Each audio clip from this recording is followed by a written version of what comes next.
Salut tout le monde, c'est Big Gaming 84 et on se retrouve aujourd'hui pour le tuto peinture de la boîte Italeri des soldats prussiens et j'ai choisi le second régiment d'infanterie de ligne prussien. Alors cette boîte Italeri a de nombreux défauts. Déjà la gravure n'est pas au niveau habituel et puis autre chose et pas des moindres, les poses sont vraiment pourries. Les poses ne valent rien. Il n'y a pas à dire. C'est plus pour du diorama que pour du wargame en fait. Et je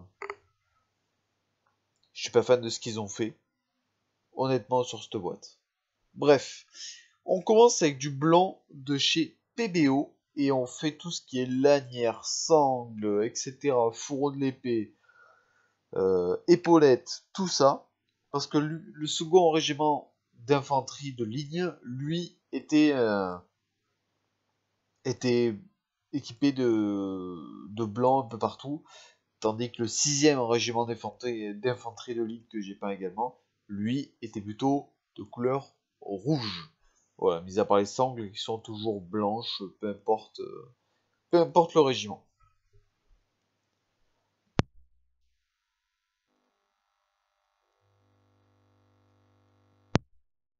Donc là, on continue en faisant les manches du soldat. Pour le sixième régiment, j'ai pris un officier, là j'ai pris un soldat de ligne classique.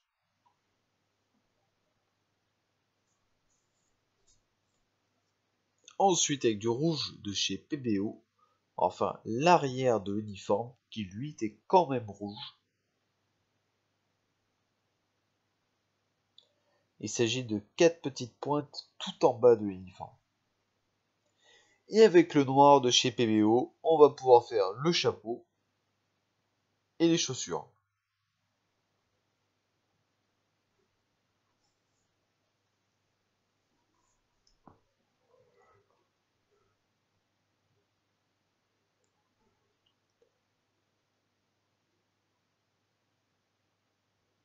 On peut également faire le sac à munitions.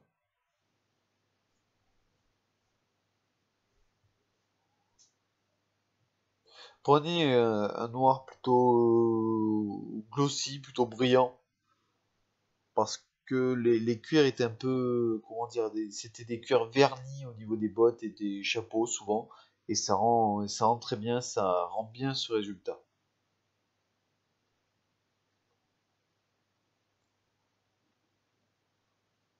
Alors toujours une chose, toujours faire son socle en dernier, ce qui permet de déborder allègrement au niveau des chaussures, et ce n'est pas un souci, après c'est simple à rattraper. Donc voilà, plutôt petite info logique, faire le socle en dernier. Le Flat Flèche XF15 chez Tamiya pour faire toute la peau, les mains donc, et le visage du soldat. Nato Brown XF68 pour faire le sac.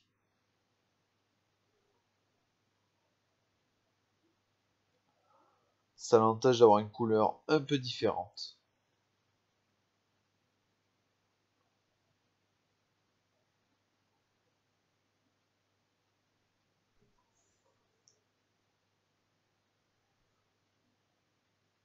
Et vous pouvez également faire la sacoche.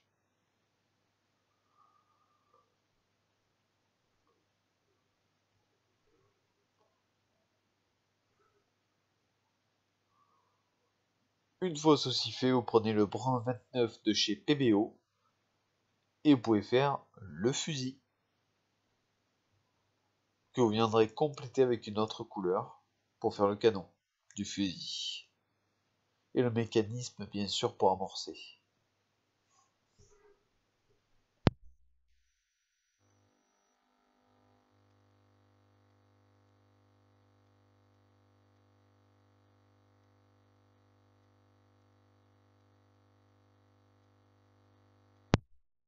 Pour le fusil, vous pouvez peindre sur le canon, c'est pas grave parce qu'après vous viendrez modifier cette couleur. Vous pouvez également faire les cheveux de cette couleur si vous avez choisi de les faire bruns. Moi en ce qui me concerne, je les fais toujours bruns, c'est plus simple. Le noir de chez PBO, On va faire la sangle du casque, enfin du chapeau. Et avec du gold leaf, vous faites les détails de l'uniforme, tout ce qui est boutons, de la veste et boutons de manchette.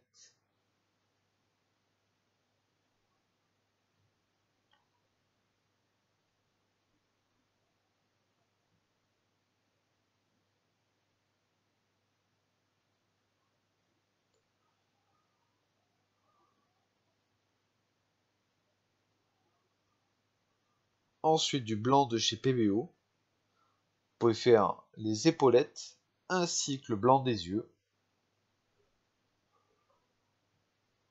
Du gunmetal X10 de chez Tamiya pour faire le canon du fusil ainsi que l'amorce, le système d'amorçage qui est à l'arrière.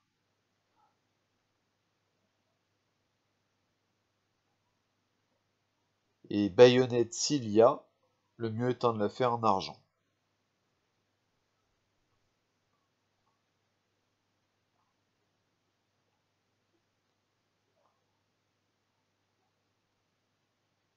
Maintenant, il ne reste plus que des étapes encore plus simples avec de la cendre brune 70 de chez PBO.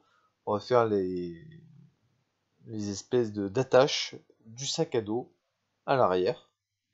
C'est juste histoire de donner un peu de relief au sac à dos, rien de plus. On retourne au gold leaf et on va faire l'entourage des épaulettes. Alors là, il s'agit de faire un trait fin autour des épaulettes blanches avec cette couleur dorée.